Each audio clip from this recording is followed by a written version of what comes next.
Populi got a new feature this week, a feature that's been called really obvious or should have been available in the tool forever ago. It is, of course, and you know it because you read the title of the video, the read-only financial auditor role.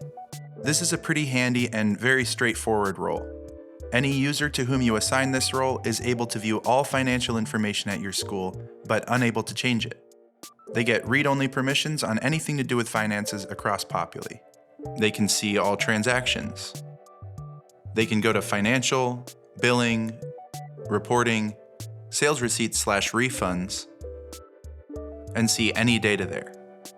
And they can view a specific student's financial dashboard, but they can't add a fee like someone with the financial admin or student billing role can. You can probably immediately think of applicable situations for such a role. Like when your school's finances get audited. You could give an auditor Populi access and only this role, and they can log in, view all of your financial data, but not change anything.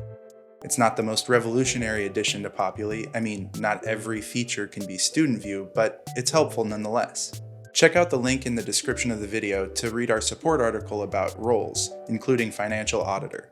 Also, go ahead and subscribe to our channel and turn on notifications so that you'll be alerted when new videos like this one are posted.